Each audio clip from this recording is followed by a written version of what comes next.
Good afternoon, everyone. Thank you for being here. Sorry for the silence at the beginning here. Had a little bit of a technical issue that happened last minute, so just trying to make sure that I can get all the ducks in a row here. So excited to see you all today. We're just letting people come into the room here, but we're gonna go ahead and get started. We do have a pretty full agenda, so we want to make sure that we're able to take advantage of our time together.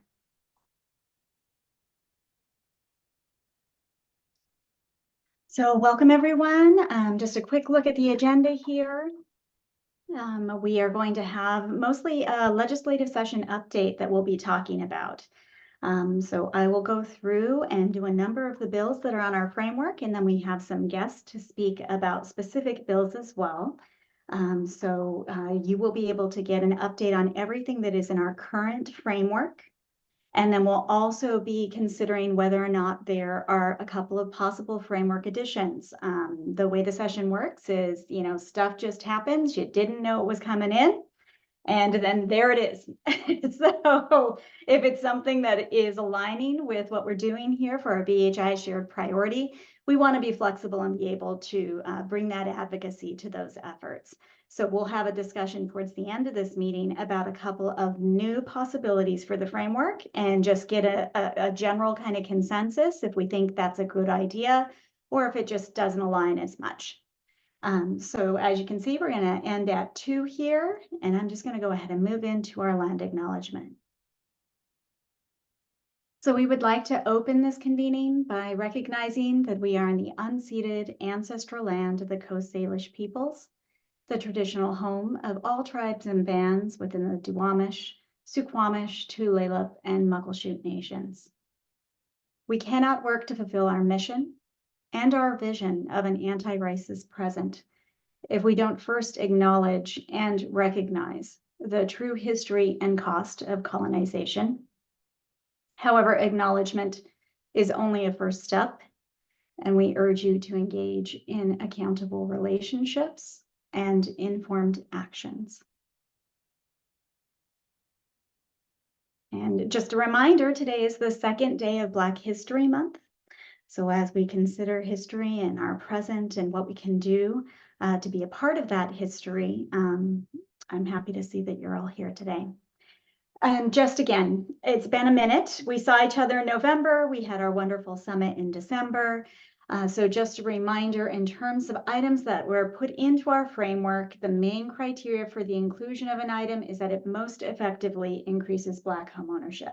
There are amazing policy items out there, but we're really trying to keep things kind of directed and focused to make sure that we're getting that impact with our shared priority. We have 4 buckets. One is funding, one is cost reduction, the zoning and regulatory reform, and then the acquisition of land. And at the policy levels, we have city, county, and state, and we do have items in all those buckets. But today, because we are in the middle of the session, we're going to be concentrating on state level. I have put together kind of the most revised version, and you have been able to receive that via links and also through the digest of the policy framework.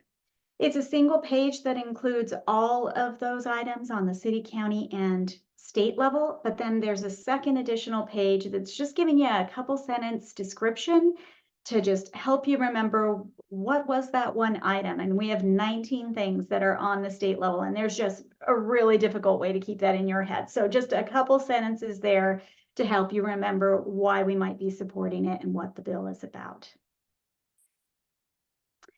We are in a very fast session. It is only 60 days, and someone forgot to tell people that during a 60-day session, you shouldn't insert very many bills. So it seems to be packed and a short period of time. So it has been a lot of balls in the air, but we have reached our first cutoff. The House of Origin policy cutoff happened on January 31st. Nothing that we were tracking is going to be affected by that, so we're still going strong. February 5th, next Monday, is our next big cutoff, and that's for the fiscal committee in your House of Origin. Now, if a bill is determined that it's necessary to be a part of the budget, then you can skip that. You won't have that February 5th cutoff. You'll have a more flexible reality for your bill. And a lot of our bills are in the funding category, pretty much in that bucket of being flexible. That February 5th is not necessarily going to affect them. But we're getting really close. Right before Valentine's Day, if stuff isn't getting done in the house it came out of, a bill may be dead. So we may be asking for a lot of advocacy next week, and we hope that you'll be watching for those alerts. Just to begin in the bucket of funding, I want to remind you that we had a number of bills in there, and I'm going to run through these quickly because we're going to have a few people speak on specific bills, so I'm just going to kind of do an overview. But I do welcome you to certainly unmute and go ahead and get in here if there's something that I don't know. Information goes fast and furious during the session. And so this is kind of my knowledge as of 10 p.m. last evening, and a whole bunch of stuff could have happened between then and now. So our first bill that we have been tracking is actually not a traditional bill, it's the budget. So it's looking at that capital budget. And because we are in the middle of the biennial budget, this is kind of the midpoint. And this is where you have amendments, but there's not as much money as there would have been when they kind of conceived of the whole 2-year scenario. So when that budget was released, we found that there was nothing in that initial capital budget around housing trust fund or homeownership specifically. Aside from, there is a $2 million line item for Columbia City Homes project that is happening on Habitat. And that is still in there as a $2 million line item. But what's happening right now is a lot of what happens in budget is kind of behind the process. It's not something where we can say sign in pro for HB 2089, because HB 2089 has about 50 different things that are being funded in it. And so that's why we're not asking for that direct sign in pro for this, and we'd be a little bit more nuanced. But I do want to thank you all for sending your written testimony. We had missed the first opportunity on this hearing because it just came in really fast. But there were many of you who were able to send in some written testimony to say, we're part of the BHI network. We want to make sure that Black homeownership is being centered, and we want to see housing funding. So basically, with both the Housing Trust Fund and the Columbia City Homes, at this point, we're waiting for the legislators to produce the amended budget after they've had those hearings and let us get a view of what it is they've decided to keep and what they decided to cut and what levels they're talking about. And then we would be able to look for next steps. So I see both Cliff and then Jesse. Yeah, so just to add to this,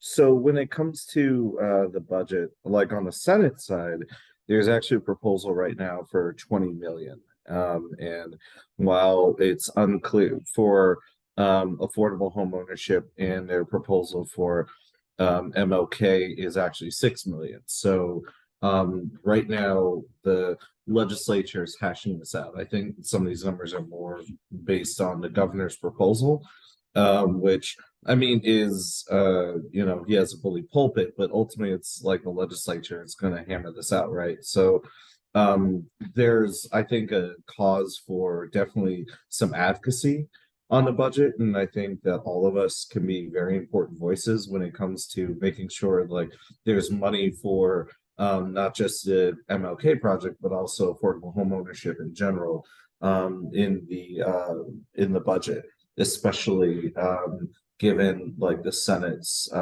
stuff. And then I don't necessarily know about what's going on with the House's proposal on that. So yeah, just to piggyback on what Bambi's saying, that the advocacy here is definitely needed when it comes to sending the message to our legislators that this is a short session, but if this is going to be a housing year 2.0, then we need to fund these major projects.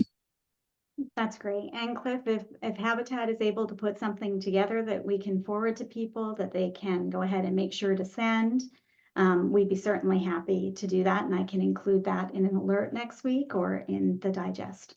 You know, it's funny you mention that because I do think that we have do have some. just a thing, and I will put that in chat right now. Yeah, so there is a letter that is out. Well, actually, that's a different issue. We'll get to that one. But if you have something to share, then please do put it in the chat, and we'll make sure that we can put that up into the platform for the network.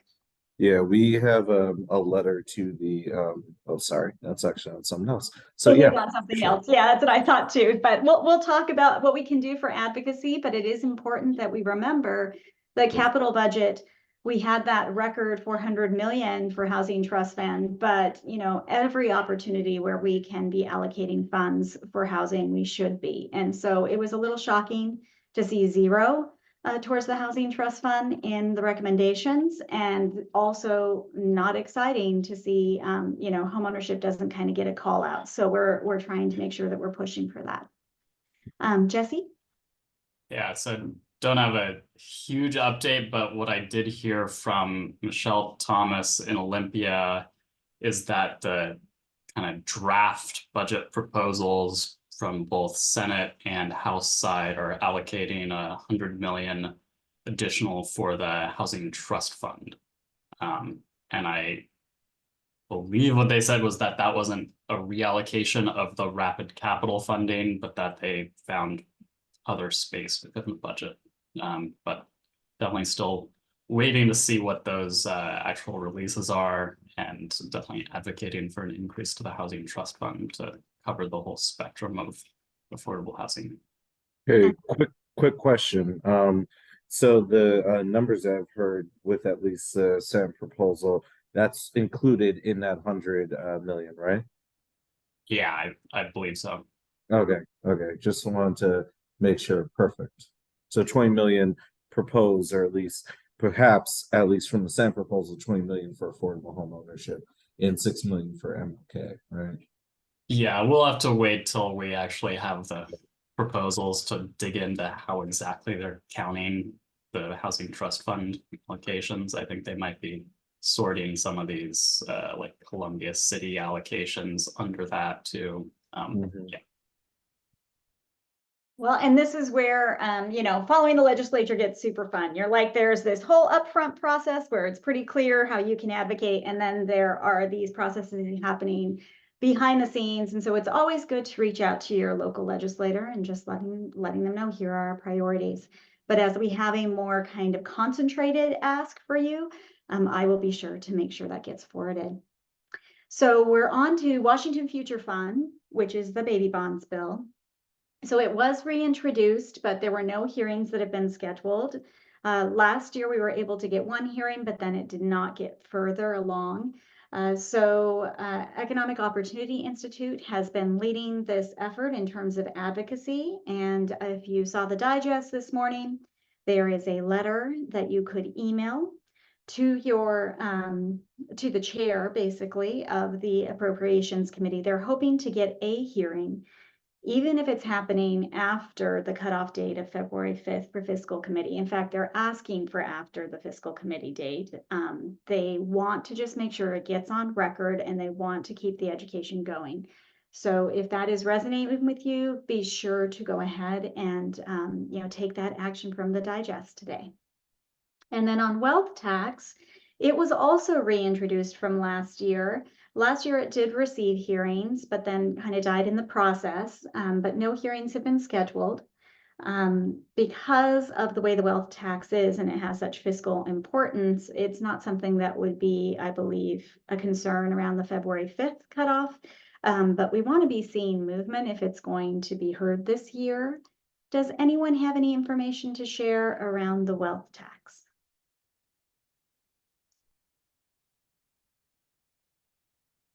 No one? And what I understand is that this is being considered an education year for that bill as they continue to try and grow enthusiasm for it. So we'll reach out to champions and see if they have a more concerted effort that you can take to advocate.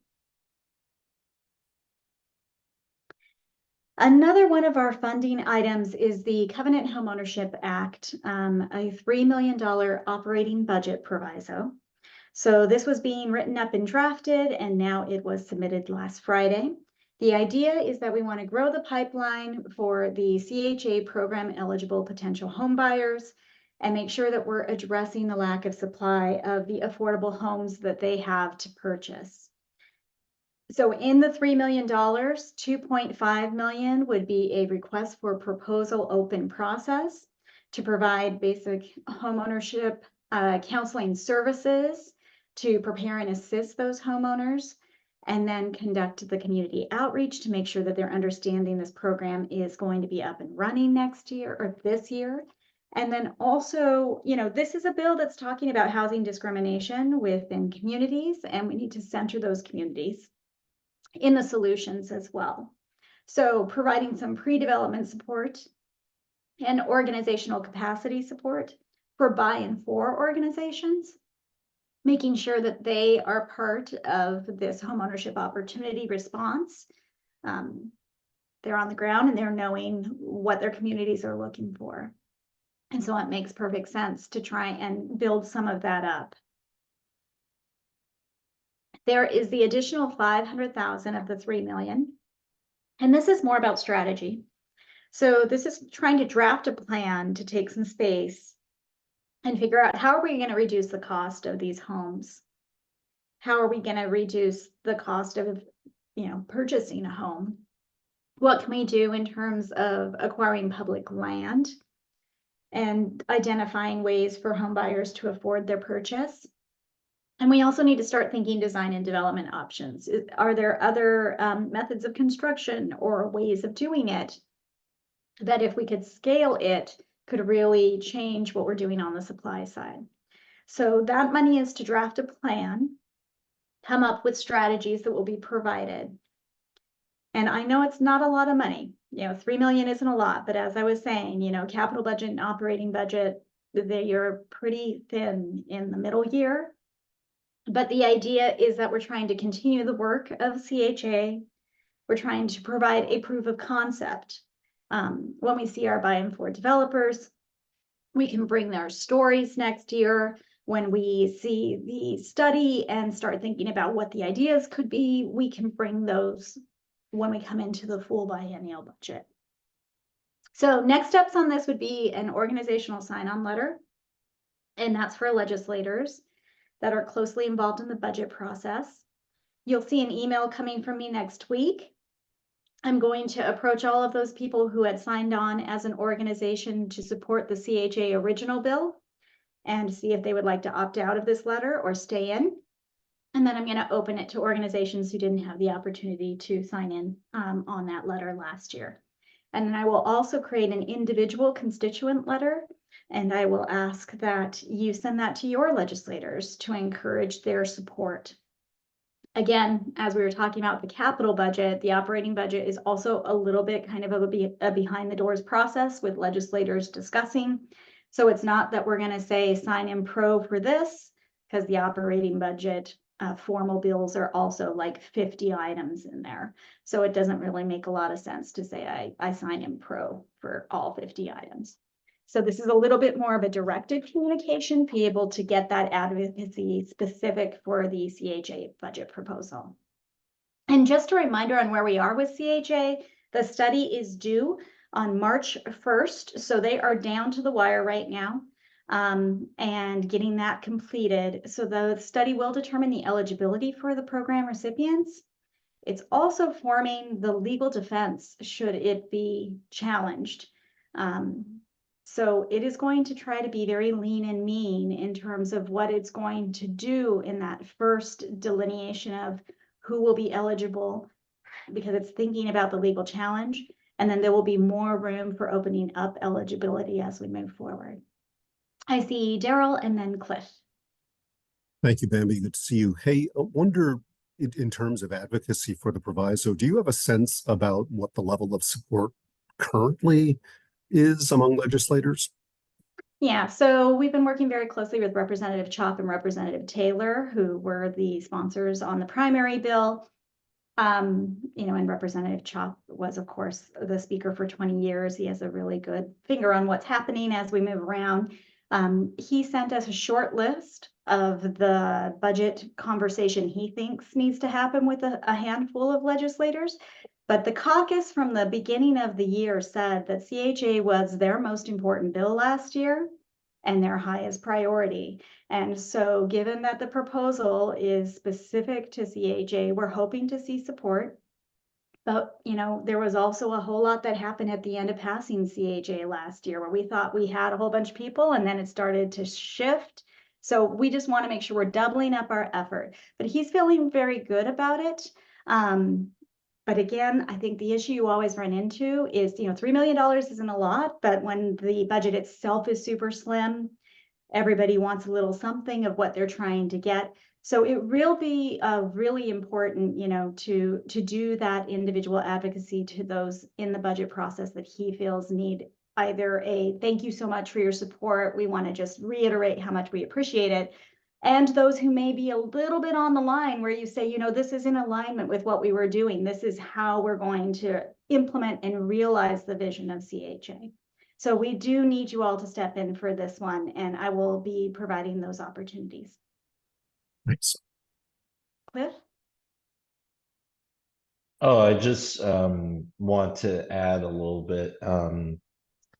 So in quasi personal capacity, I was presenting to I say quasi personal because there was actually someone from the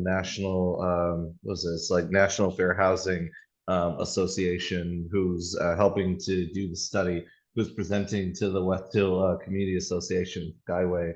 And I used to actually be on that board. So I was telling them a little bit about the CHA, and the outreach was really good. So I just wanted to add a little context add that as context that right now the study that is being forged, like they are doing like on the ground outreach in communities. So I think that's a cause for optimism. And I know that we're definitely, you know, Habitat's definitely going to like continue to like support these steps to make sure the CHA is fully supported. And I would definitely encourage others to sign on to these letters once Bambi gets them out.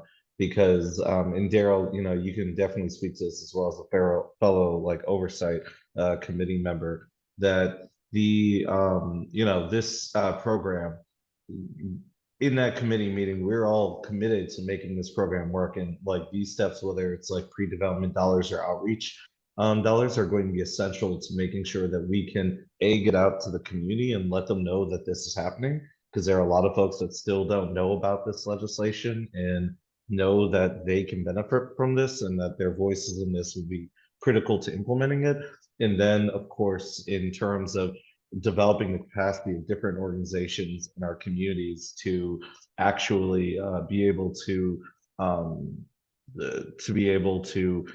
make sure like the dollars get where they need to and build homes like this, you know, expanding that capacity is going to be important. So just wanted to kind of uplift that. And yeah, thank you. Absolutely. So next steps, look for those next week. And as we were talking about, when something is kind of necessary to implement the budget, it's kind of outside of those deadlines we talked about. And so the process for those bills can be somewhat flexible. All right. So in our cost reduction bucket, we have two other items that I'm going to talk about. So we did have the REIT exempt affordable homes. We were hoping that that bill was going to go forward, but it is not going to be filed for this session. We want to give great thanks to all of the CLT members and of course HCLT Kathleen for doing all of the work behind the scenes to try and get this bill to launch. It just wasn't the right environment this year. It's really difficult in a 60-day session. It's really difficult in a biennium. But any process where we are reaching out and creating an idea is always something that you can build on to not be at zero when you get to the next year. Kathleen, did you have anything else you wanted to say? Sure. Thank you, Bambi. We were given the advice by Rep. Berg that the bill would not be entertained because its message undermined the other REIT conversation that was going on. So we will learn from that, come back next year and relaunch the bill. So. It's like alphabet soup. Too many of the REITs in one session, maybe, and people start to think, which REIT are you talking about? Exactly. Exactly. Yeah. So just so we're understanding, that does not mean the bill does not have merit, nor does it mean that it doesn't have support. It just means that in this particular political moment, it would have been difficult to progress it while having a conversation right in the other hand about a major bill around a transfer tax. And so again, thank you so much for your work, Kathleen, and we're excited to see that come up next year. And then for HB 2219, this is the construction sales tax exemption. So this is waiting on an executive session in the House Finance Committee, and it must be passed out of House Finance by Monday unless it becomes designated as necessary to implement the budget. And that's kind of a political question, whether you get that status. But we have Habitat working hard to try and make sure that it can continue to be there and live. There is the option you had signed in pro on the 25th. Thank you so much. And now in the chat here, I believe that Cliff just put the endorse the bill through the Habitat letter. And Cliff, if you have anything you want to add. Yeah, couple of things. So the letter goes to pressure finance committee, and I should add that right now the speaker we've had conversations, Speaker of the House, and the Speaker Jenkins considers this like necessary to implement the budget. So as Bambi indicated on the slide, so that's good. We have a little bit more time, but we are going to need folks to sign in pro and like continue to push the finance committee, because as Kathleen indicated, right now it's not quite dead, but we need to keep the momentum going in order to push it forward, so we can get it into the executive session before the House of Origin cutoff on the 13th. So. All right, so it looks like we're Awesome. looking at the pre-Valentine's Day gift, and so I hope you all take the initiative. If you didn't see the link inside this morning's digest, or if the link has changed, I would go with this one that you see here, and I'll be sure to get it out. All right, and then the last bucket that I have. Bambi? Yeah. Sorry, I forgot one thing.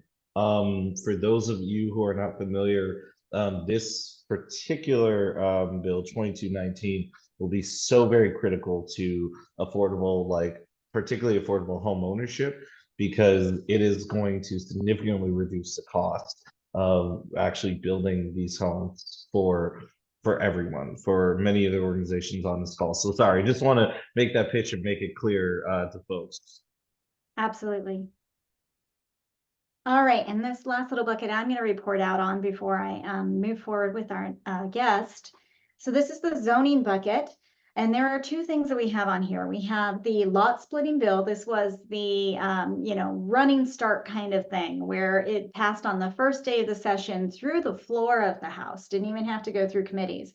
But now it has been waiting for hearing in the local government committee in the Senate, and it has to be passed out of there by the 21st. So it has a little bit of space. And when that hearing is scheduled, we'll be sure to have you sign in pro, and we'll see if champions have other ideas. A related, in terms of champion bill, is the increased parking flexibility bill. That did pass out of the Senate Local Government Committee, and it is now in rules. So, hopefully, and I think I mean that it must pass out of the Senate floor by February 13th. I have House there. And so other than knowing that when we see those hearings come up in our calendar, we will make sure to reach out to you to sign in pro. Is there anyone here who is championing the bills who has some other information they may want to add? Nope. All right. And, I know it's like 1 and your post-lunch blood sugar low and it's hard to listen to policy sometimes, but we do have a long list that we did co-create over that long period of time to make sure that we are looking at this session for advocacy for our goal. So we're going to just press through here. All right. And so we're now going to hear from Jesse Simpson from Housing Development Consortium. Jesse's going to give us an update about the Affordable Homes Act. He's also just going to let us know what's going on with the Acquire Land Near Transit work, and then also the Transit-Oriented Development Bill. Jesse? Yeah, thanks for that, Bambi. So first up, the Affordable Homes Act, HB 2276, which is HDC's lead priority this year. It has had both hearings in both the House Finance Committee and Senate Ways and Means, and has been declared officially necessary to implement the budget. We do have it's helpful to have a prime sponsor who is also the finance chair and member of leadership. So Representative April Byrd has worked hard to make sure this is a priority. Given its NTIB status, they're not looking to move it forward before the cutoff, which is this next Monday. We're in a tiny bit of a holding pattern at the moment. I was hoping to have an action alert ready by this meeting, but didn't quite work out. We do have an organizational sign-on form letter, and we'll be circulating a general action alert blast to members of the legislature set from constituents that will be ready by the end of the day. And so encouraging everyone to fill that out when they see it. I think the bill is in relatively good shape as far as things go.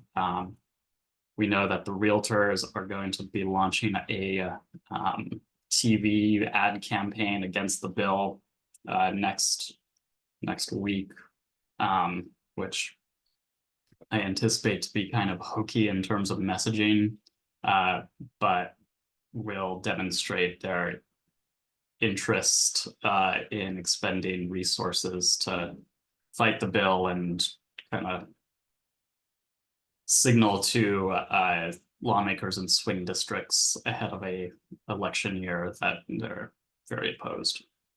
So that's why it's really critical that those in support make their voice heard and tell lawmakers that it's a priority. We have heard of some recent polling around the real estate transfer tax, and it's definitely, the public is definitely overwhelmingly in support. We heard 69% supportive, 27% opposed, which is a significant margin. And I think using that messaging to bolster the spines of Democrats who are wavering will be useful. But yeah, I would definitely encourage you to reach out to your lawmakers, tell them it's a big priority of yours. Definitely the bill. The bill is being kicked around as one of the top priorities of the Democratic legislature. It looks as though they have the votes in the House, but the Senate side is a little more on the fence, with a few key members in Ways and Means and in leadership who are yet to commit to the bill. And then Jesse, can we remind people, the importance of the bill? Raises just in terms of that, we're going to find a permanent home for the Housing Trust Fund through this bill, and that's going to be game changing. Raises over 200 million per biennium for affordable housing priorities across the whole spectrum, including creating that dedicated fund source for the Housing Trust Fund, from which we can build on in each year's advocacy around the capital dollars for the Housing Trust Fund. I also think having it as part of the conversation has been helpful for our friends in Olympia as they negotiate the budgets. Yeah, Well, and we saw this year, right? We saw that we came in this year, and even though it was an in-between year, a midpoint in the biennium, there was zero in there for the Housing Trust Fund. That can be how we wake up every year. So the whole purpose, aside from, making sure that we have a dedicated revenue source, is that we establish that permanence there. So we don't have to start below zero every year and try and make the argument that there should be an allocation to the Housing Trust Fund. It'll be a given that the Housing Trust Fund exists, and then we can begin to advocate for amounts in that fund that could actually kind of create the impact we want to see. And Housing Trust Fund is exceedingly important as a source of revenue for all affordable housing and home ownership. So the more that we can make sure that that is secure and that we don't have to keep having this conversation every year, is housing important? Should we be funding it this year? But we start with that basic, it exists, and then what can we add? That's a real game changer. Kathleen? I was just going to suggest that if we are going to need to come back to the Affordable Homes Act next year, which this deals with the REIT adjustments in the REIT tax for different levels of ownership or purchase the home price, that what we were told was that asking for the exemption for people who beyond habitat buyers who buy publicly funded homes, asking for an exemption from the REIT tax was in conflict with the messaging of the Affordable Homes Act.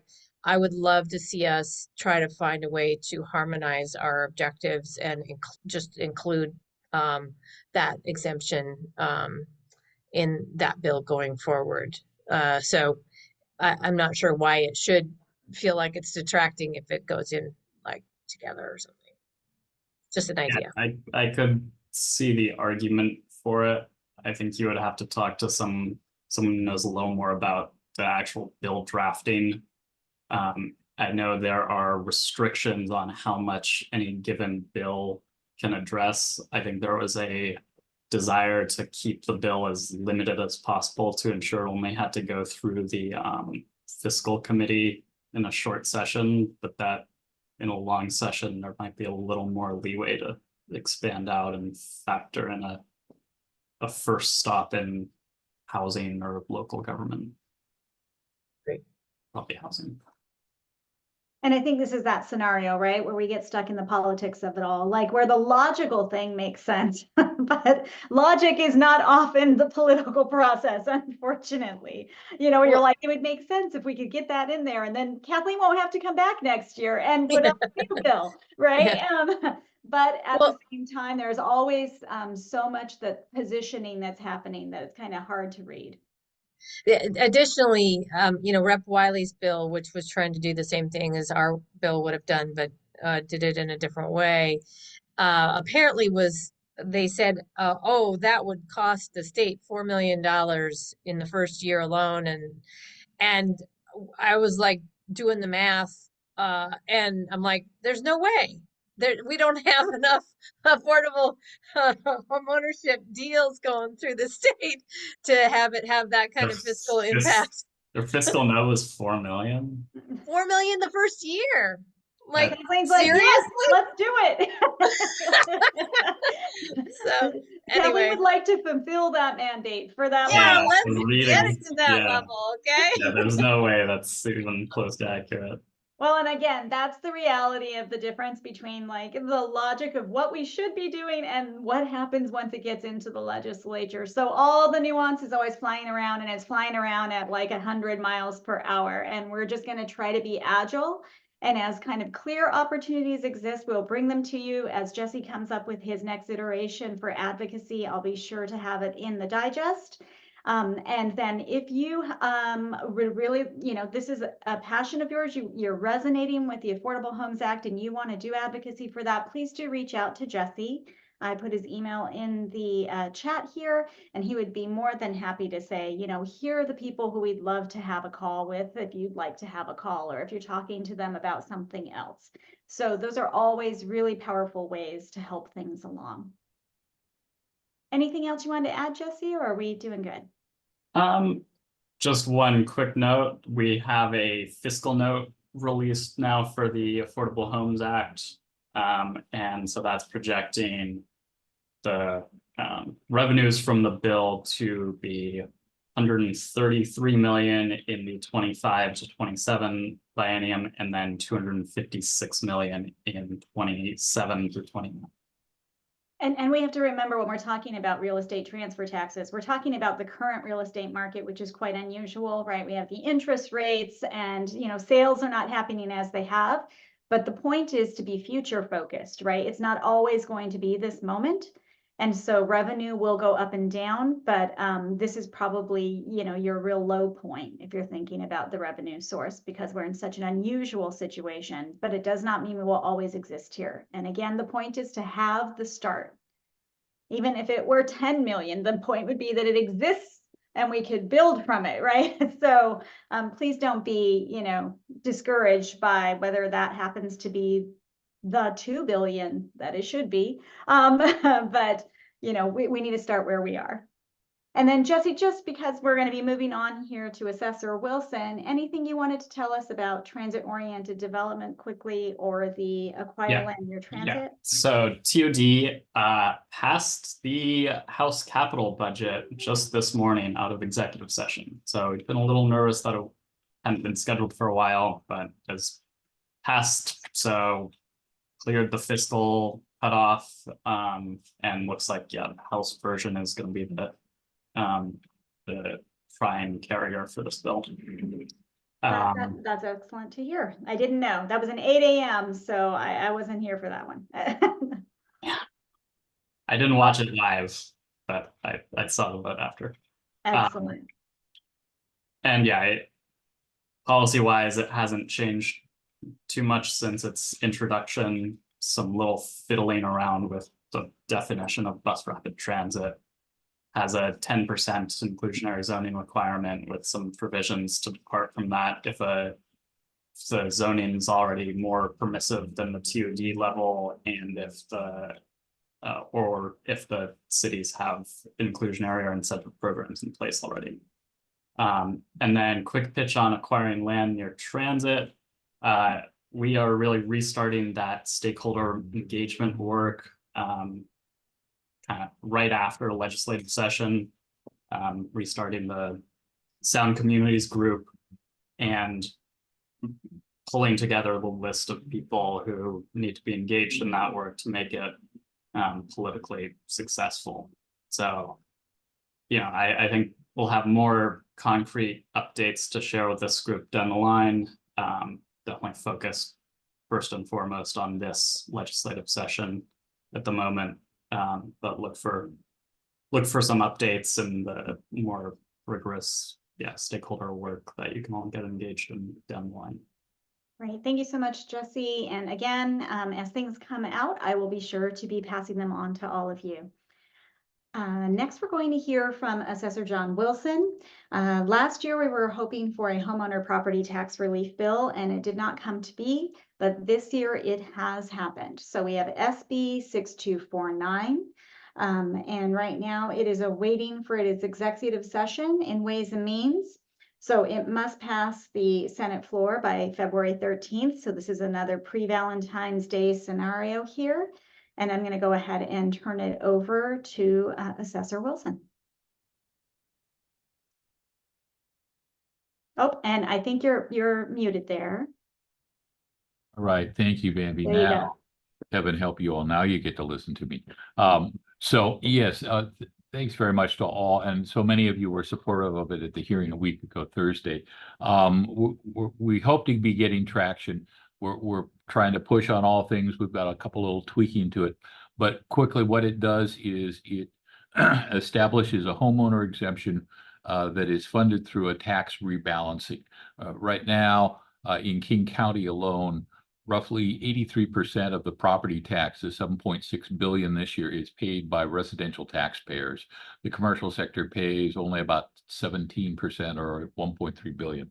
This rebalances that to try to put it in greater equilibrium and would offer property tax reductions for homeowners in homes indexed by each county, but in the case of King County, up to $1.8 million. It's kind of on a bell curve. So the closer you get to the 1.8, the less benefit there is. And when you get to the other side of it, frankly, people start to pay a little bit more. But as you come up that, at either the minimum floor is $100,000 of value, but then above that, and you hit the sweet spot around about $780,000 or so. What this does is it readjusts, and it requires a uniformity clause amendment. So it also requires a constitutional amendment where we would set a separate tax rate for the state share of the property tax, so it doesn't affect adversely either K-12 education or local funding of local services and that. What we'd urge you to do is talk to lawmakers about the need for this, the need for it now. If we don't get it done, frankly, we'll be back next year. What we have proposed is 3 parts. This is one. Then there's also a renter relief credit, which is Senate Bill 6250. That is yet to have a hearing, and it seems probably because of other rent-related things going on, might not get anywhere this year. We hope if other things don't move forward, this will move. And then on the House floor, waiting for action, it has to come out of House rules, is HB 1761, which is a business personal property, which it helps small businesses. And that we want to help create that positive environment for homeowners, renters, and small businesses. And so that's kind of what we're up to. That's great. And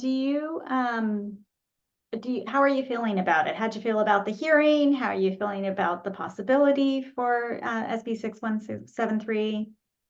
I felt really good about the hearing. Tremendous support.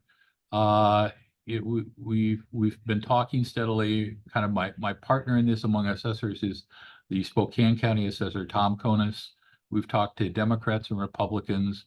We have solid support from both Senate Ways and Means Chair Robinson and House Finance Chair Byrd. The trick is just, this is a heavy lift in a very short session. And so it's going to be tough. But what I find so encouraging is we very early this time in the legislative process actually got a full and robust hearing.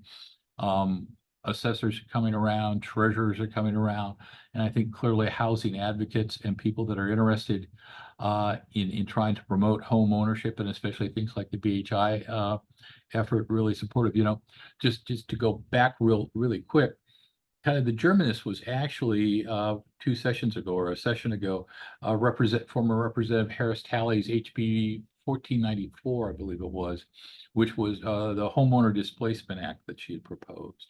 And we worked with her, and there were some things about that had some administrative issues to it.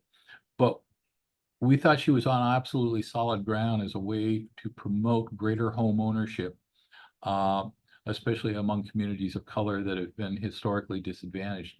What we're trying to do is build this out, make it more robust, make it easier to administer. And we think that, combined with also the updates of the senior exemption program, January 1, that economic threshold went up to $84,000. So there'll probably be a lot more homeowners also, again, that are part of that community that will hopefully be able to qualify for the senior exemption in the next year. All right, good to hear. So we'll be waiting to see how executive session goes, and if there are opportunities for advocacy, I'll be sure to be passing them forward. But again, you know, we don't want to be going backwards. We don't want to be losing homeowners as we're trying to add homeowners. And if we can make the possibility of the homeownership property tax lessened in any way, that frees up money for people when they are thinking about what they can purchase, what they can get a loan for, what they can budget. So this is a bill that is kind of affecting a number of different buckets at the same time, and we hope to see it go through positively. I am optimistic that even though it's a big, pool, you've obviously put it all together. We know you were doing a lot of work behind the scenes last year when you were considering this. So it's feeling strong, and we'll be calling to you for advocacy on this bill to make sure that we can get it forward. I thank you all so much. We really appreciate your help. All right. Thanks so much, Assessor Wilson. All right, and now we're gonna move forward here with our next guest. So we have Jason Gauthier from SHAPE, and he is going to talk to us about the expanding the sales and use tax flexibility. So this was one of these, seems like a simple fix. Let's hope that it can go through, but it's a 60-day session and you never know what's gonna happen. But we're trying to make sure that we get that up to 80% AMI within this RCW so that we can make sure that we get that housing production that allows more people to become homeowners. It's looking to me like 6173, the Senate bill is going to become the carrier. It passed out of Senate Housing and it's currently in Rules Committee. So it'd be great if it could pass the Senate floor by February 13th. I'm going to go ahead and stop sharing here. And Jason, if you want to share with us. Yeah, you hit the high points, Bambi. Thanks for that. Yeah, the Senate version is the preferred vehicle. It's why its companion, Representative Wallen's bill, didn't get heard in local government. We're very confident this will get out of the Senate. Obviously, time's always a factor, but very confident based upon our conversations with Leader Billig and other members of the Rules Committee that this will get pulled in this floor. So yeah, so the next couple of weeks when I, fingers crossed, it does get out. I think the big help that we'll need is when it gets referred over to local government, that committee there, Chair Dewar, Vice Chair Alvarado, just some messaging to them about sort of the need for this nice little bill, this simple fix to better enable local government to have the flexibility to support affordable home ownership. I think Senator Nobles, the sponsor of this bill, did a great job in committee. I think the language she used was, it's an opportunity for the legislature to invite local government in to joining the work that they did last year, the historic work they did last year with the Homeownership Covenant Bill, with $50 million for affordable home ownership inside that capital budget. This was her saying, we're going to invite you in by giving you some additional flexibility so you can support this work as well in your local community. So continuing some of that messaging for the representatives, I think would be helpful once we get over, and we'll make sure to flag it for BHI once it begins to move. Yeah, so that's sort of where that bill is at today. Great. Any questions coming up for anyone around this bill? Or any of the other bills that we have discussed thus far? What we've done is been able to make our way through our framework in this period of time. I hope you're feeling a little bit more informed where we are. I know it is so much to keep in mind, which is why I do try to make sure that we're organizing this in an easy fashion for you as we move through the digests. And then this will be a meeting that is recorded. So if there was something that you might have missed or wanted to do a second loop on, you're certainly going to be able to have that recording. Any other questions from anyone in the room here just about where we are and what is in our current framework? Because we have a couple of items to consider about whether or not we should make some additions into the framework. Right, if it comes up for you later, just make sure that you go ahead and come on in. I'm going to go ahead and share my screen again. We have two bills to consider. As I was saying, the session's rather dynamic. And so you come in one day and there's like 4 new bills you had not heard anything about. And you kind of look at it and you go, you know what, that's pretty much in alignment with what we're doing. Or I'm not quite clear if that is going to be in alignment with us enough that it would be inside our framework. Again, remembering our priority is thinking about bills that most effectively increase Black homeownership. So there is a new bill that is in the House. It's the House Bill 2113. So this is concerning compliance with the housing element requirements for our Growth Management Act. A couple years back, all of the different jurisdictions were required not only to think about, what they do for housing, but also what they specifically need to do for their housing. And so they were required to produce, as part of their comprehensive plans, a housing element that basically said, what are the different levels of income and need inside my jurisdiction, in my city, in my county, so that I'm actually doing the type of planning I need to do to meet the need that is in my community. So those housing elements are a very powerful tool, and they're helping localities really look at what they should be prioritizing. But there is a scenario happening where, you know, we can make plans, but the question is accountability about those plans and whether or not they can actually have some enforcement behind them. Because it's great if we do all of the work of planning, which takes many years to do and is super complicated, right? But that's great to have a lovely plan. What are we going to make sure that we are actually executing on the priorities of the plan? And I believe that's what this bill is trying to do through this mechanism. What they're saying is that any city or county that is planning under GMA must submit their housing element that we've just been discussing to Commerce to see if they have a compliance, basically, where are they in the process? Is this element going to meet the needs in their community? And the important part of this bill, aside from that, is that it is trying to stop things from happening where you land up with a group of community members who are doing not in my backyard. I don't want this to be developed. I'm not so sure I like affordable housing. And then something lands up losing the possibility of being built. That just recently happened in a very tragic scenario up in Kenmore, with a permanently supportive housing, Plymouth housing building that was going to give 100 units. And then it got killed in the council after constituents came in and said, you know, not right now, not here. And so there's a little bit of not the specificity in this bill to that. There's actually a whole other bill around just permanently supportive housing out there. But given that we are home ownership focused, this is the bill that makes sense for us. So it would say that cities and counties cannot deny an affordable or moderate income housing development unless they are in compliance around their housing element. It has passed out of the House Housing Committee, and it is scheduled for an executive session. And that's not happening until tomorrow, and that would be in House Appropriations. So if it's passed tomorrow, it will meet the February 5th cutoff and move forward. The question is, should this item be added to our BHI network framework? Is it something we want to get behind? Because then we could begin to do advocacy for this as it moves forward in the process. So I'm happy to hear comments, pros and cons, and what people are thinking.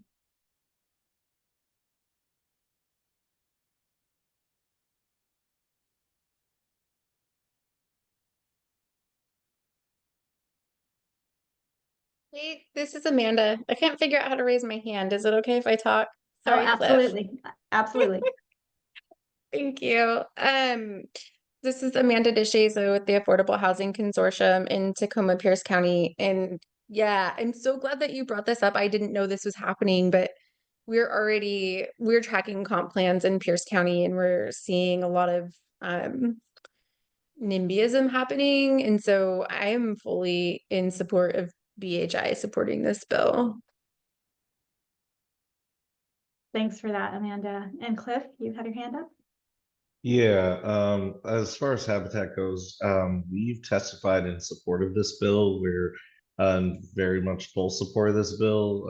I'm glad, Kathleen, you mentioned it in the chat because I wasn't going to say it, but yeah, this we see this as like a builder's remedy to a lot of unfortunate actions that are popping up, in comp plans, as Amanda mentioned, in King counties as well. So definitely we're supportive of this bill.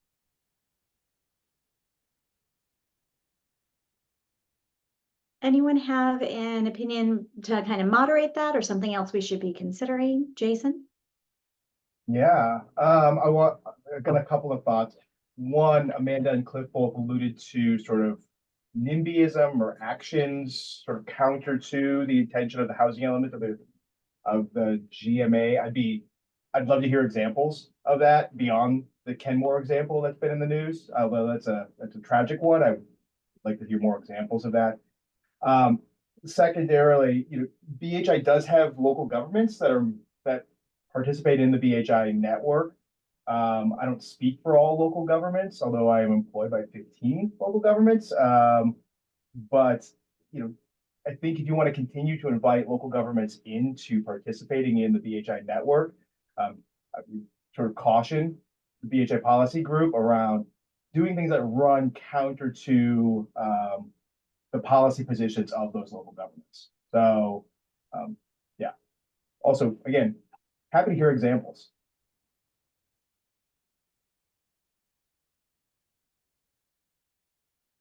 Oh, and Kathleen, then Cliff. I'm just curious about enforcement. Do we have enforcement mechanisms? Do we have, how does this have teeth? If it goes forward? My sense is that the Growth Management Act itself we have trouble enforcing aspects of that. So then if we were going to have something like this in it, I'm curious about that, if anybody has any ideas.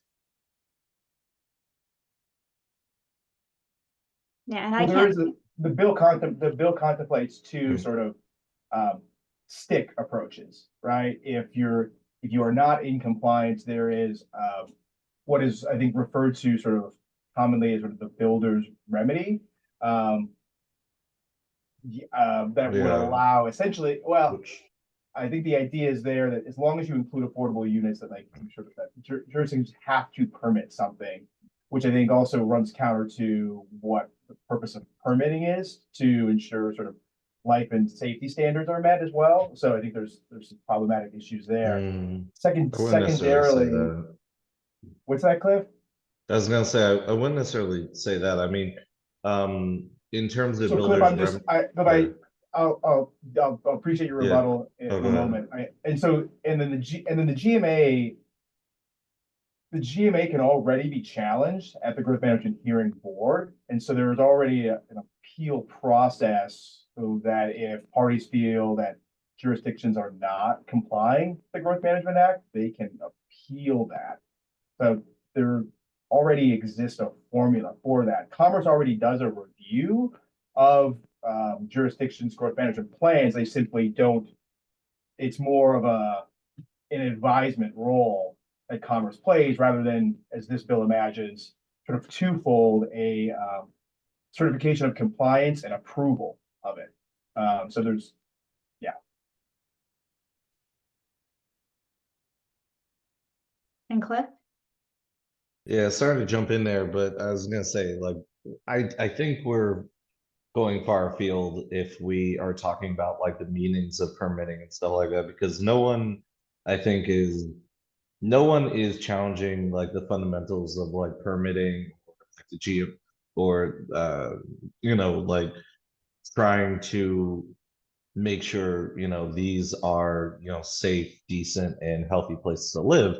But more to your point earlier, Jason, I want to touch on was, I think the point of all of this, I mean, they have some like this in California, to my knowledge, where just to make sure that cities and counties aren't aren't succumbing to just, quite frankly, backlash that goes like in, they aren't attempting to like design like the housing element in the comprehensive plans in a way that would undermine affordable housing and low-income housing being able to be in their areas. And I mean, there have been a number of examples. So I'm the co-chair of the East Side Affordable Housing Coalition as well. One of the things that came up in our conversations were this concern over various jurisdictions wanting to effectively try to ban the homeless populations, and starting to turn against permanent supportive housing solutions that are either supported by the county, supported by various community groups and nonprofit organizations, or both, in different ways on the local level, and particularly when it comes to planning.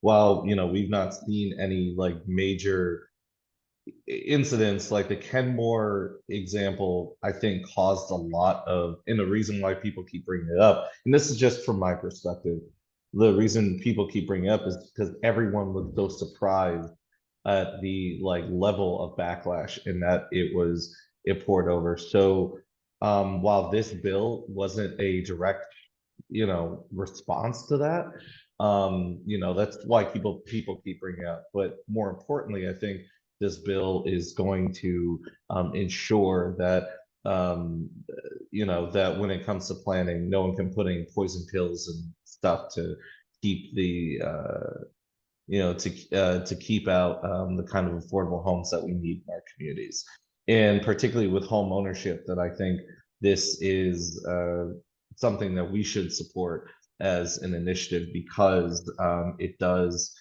provide it does provide that builder's remedy in case city or in case county wants to somehow try to undermine affordable home ownership project, which we're in dire need of those, which I know is a controversial statement for anyone here. So that's what's my perspective on that. Just as a follow-up question to that, has Habitat Seattle, Seattle King, Kittitas County ever experienced a time where it felt that local government took action that prevented it from being able to build an affordable homeownership project? So don't have any specific example. However, I do know that when it comes to one of our projects that we are working on right now, we're working very closely with Imagine Housing on a project in Kenmore. And so far we've gotten positive responses from both city and public, but we're not taking that for granted. And also, I should add that in other parts of the county that we've done a lot in order to make sure that we essentially are both educating public key stakeholders and various folks in the community. So in short, we don't take it for granted. But it's not just our projects that we're concerned with. Of course, we want to make sure like the entire continuum is is able to get these projects online. So like kind of folks across the entire continuum. And that's hopefully I answered your question. And yeah, and I think that's a really important point as well about the continuum. And although I can appreciate, again, this is the BHI policy network, although I can appreciate the desire to sort of a rising tide lifts all boats, but there's a focus here on home ownership. And what you sort of said right there was what I sort of, without trying to put words in your mouth, Cliff, what I heard is we're not seeing projects blocked in the ownership front, but we would support this because of the concerns that maybe at some other point jurisdictions would take action to prevent affordable housing being developed. But I guess I'm just sort of like, we're in a policy framework here around supporting home ownership, and this seems to be outside that scope. Sorry, and I apologize. I guess I'm the only local government person on here, so I feel like I have to speak up today about this. And I don't think it's that local government is concerned with going to Commerce to have to submit their plans. I think the bill makes some assumption that local governments either aren't doing it correctly or are going to do it incorrectly with the changes to the housing element. As a person who supports local planning divisions to doing this work, I tell you, like, they're working hard to be not only in compliance, but to reach their housing goals. So, and it's just simply, one of the other elements of this, we surveyed our members, and on average, they conduct 12 to 15 public meetings just on their housing elements. These are small and large cities in Pierce County. And that public outreach piece will sort of just be swept away by Commerce's sort of administrative. I have that worry. Obviously, like we all fear things that the unknown. But I do have sort of concerns about sort of that the local input that goes into these plans not being sort of evaluated in the context of Commerce's administrative review and approval, or what is it? Approval, like sort of acceptance of compliance. So I do want to just clarify one thing in what I said, because, and by the way, I want to just echo what Bambi said in the chat. Jason, I appreciate your work.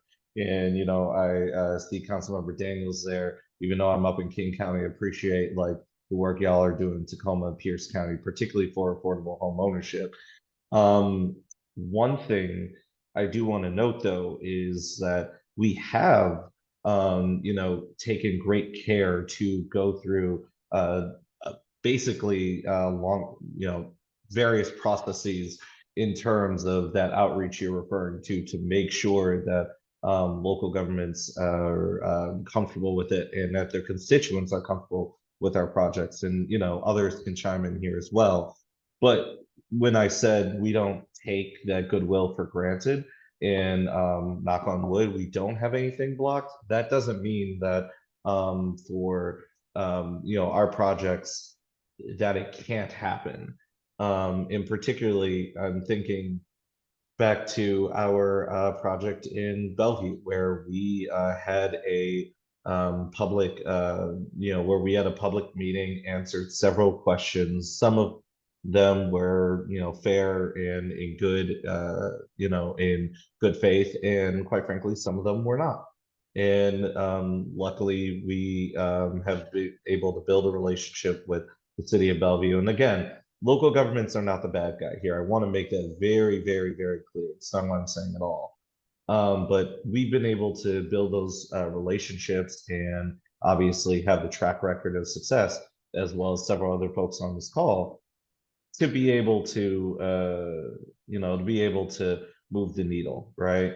But again, this, in my opinion, I think this is something that is going to ensure that the kind of projects that will support affordable home ownership can be protected, and that these affordable and these affordable home ownership projects cannot just simply be written, just simply be denied, or surreptitiously written out through through a tricky I will say ill-devised housing elements, or potentially ill-devised. So that's just my 2 cents. All right, well, there are a lot of back and forths there to consider. So what I will do is try to summarize what we have, kind of set that out there also to the core team, get a little bit more feedback, and then we'll go from there. We're going to go ahead and move forward though, just in the time that we have, to consider the possibility of one other addition. And thank you all for bringing your perspectives in. So there is another bill that came forward, and it is called HB 1892. This is a workforce housing accelerator revolving loan program. So this would go through WishFIC to have 50 to 80% affordable housing projects that are kind of ready to go, get some gap funding through this revolving loan. It has passed the House Housing Committee. It is basically going to the House Capital Budget Executive Committee. That was that 8 a.m.er. If anyone knows if that passed, please let me know. I am not a morning human. And the next step is that it would be to House floor by February 13th. This is something that we were not aware of. When we looked at it at face value, we were like, hey, we're in the 50 to 80% range for home ownership, and we're always looking for funding. Is this something for home ownership? But it appears the way it's written is not very specific to home ownership, and it's maybe not amenable to an edit or a change to make it so. So my current understanding is that, this is not something really geared towards home ownership. So for the network to support it wouldn't make a lot of sense.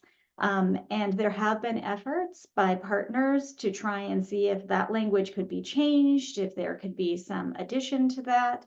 But concerns have been expressed that, homeownership may not be served in something like this, that it'd be better off in a standalone program, that this would just not have the kind of impact on homeownership one would hope if we're going to advocate.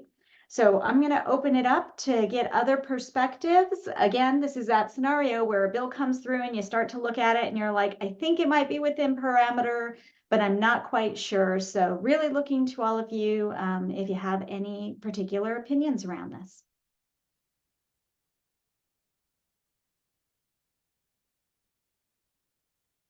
Kathleen? Yeah, just initial brush. I haven't read the bill, but if it's not grant funding and permanent subsidy, it's kind of hard to make it work in homeownership. Maybe it's bridge financing or something like that that would be part of the construction strategy. But yeah, if it's a revolving loan fund, it means it gets prepaid, and that means it's not permanent subsidy. So it'd be difficult to stretch it to use for homeownership.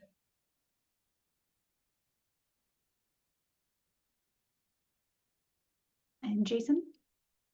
I just want to thank Kathleen. That's a great point to make. It's a perfect point to make about how we fund affordable home ownership. I'll just note, and Bambi, I had sent you some of this earlier, but yeah, this bill is really designed for-profit affordable housing developers. Not limited to them, but that's really who it's designed for. So like the Bambis of the world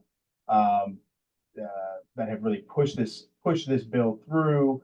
It's meant as a complement to the 4% bond program at the commission. It's also part of the reason why they want the commission to run the program as a complementary piece to that program. And I know that talking with the coalition of those for-profit affordable housing developers, the big piece for them that they sort of comment upon is they lack access. So they can access a bond program. Some jurisdictions allow them to go after local funds, but they lack access to that middle tier, that what we use as the state housing trust fund. They don't have access to that. So this is sort of part of their capital stack to fill that in. So that's the background on the bill, where it came from, where it is today. Whether it'll be utilized to support home ownership, I'll leave that up to the experts in the room who build home ownership homes. And Cliff? Thanks, Jason. Yeah, just to kind of add on to what Kathleen and Jason said. So we've signed in pro and we've testified on it, but we do have some concerns, particularly because it's not clear if this is actually specific to home ownership and it's going to be supportive of that. So I don't know if this would be necessarily in BHI's lane, because it's not going to necessarily support home ownership. And the only thing I would say is, like, if BHI does strongly consider weighing in on this, then it should do so with like the message that this needs to ensure that it explicitly includes home ownership. So yeah. Okay. All right, great. Well, and again, just, synthesizing kind of the comments from Kathleen as well. It wouldn't be our ideal bucket to be trying to get homes built from for home ownership, even if it were inclusive. So it's looking good at first blush, but if it's not going to have some type of mechanism that really resonates for home ownership developers, then that might be something to caution about. All right. Well, at this point, we're almost out, and it's open floor. So, news from you, other state legislative bills to consider. What are you excited about for this session? So as I was saying, session's super fast, stuff comes out of nowhere. All of a sudden there's a whole new something. We're kind of in this short session pretty far at this point. So the idea of people just laying down a brand new bill, not there, but there are so many bills that it's hard to track. You could have missed something. I'm super excited to, stay on this topic of legislation and legislative bills. But I would also welcome, any comments you have, just what's your news? How's your new year going? What are you excited about? This space just open for anybody in the room to be able to, do a shout out. Open floor.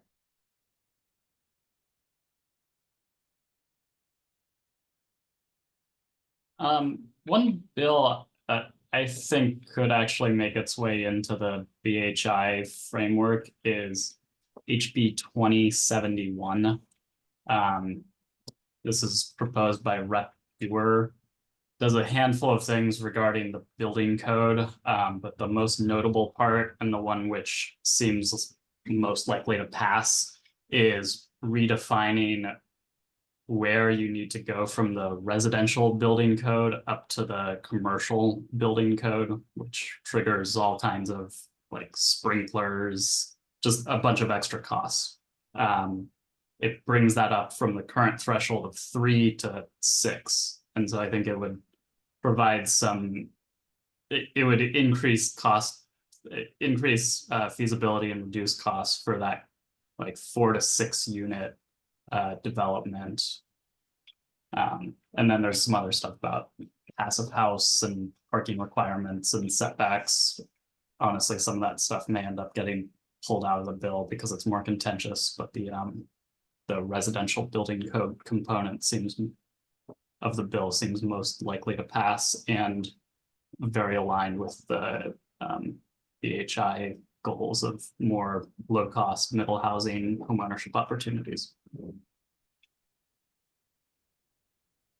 Anyone else have their, ear to this particular bill or any reflections around it?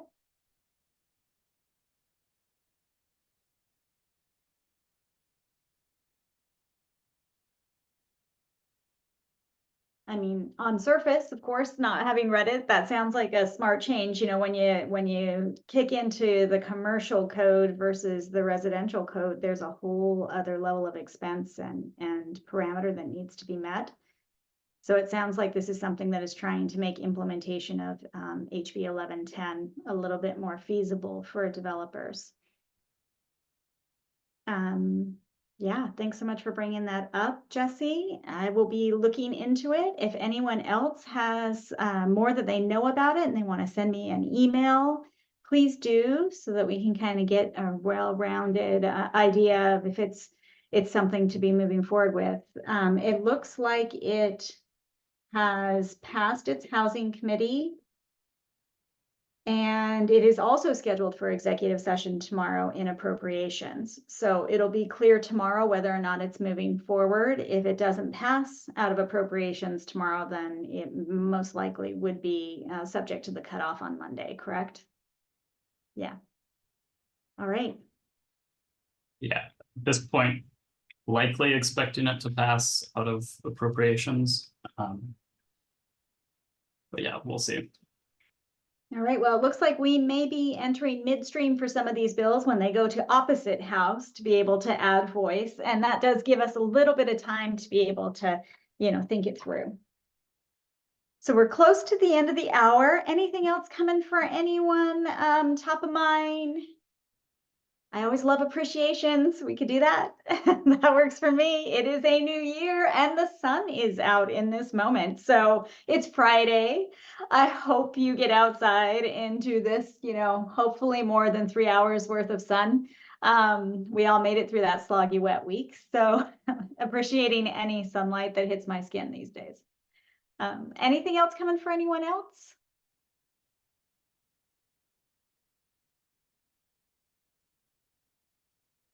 No? All right, all good. I'm so glad we made it under the hour then. Everyone goes and gets an extra 5 minutes. I'll be sure to have this recording prepared so that you can see it and review.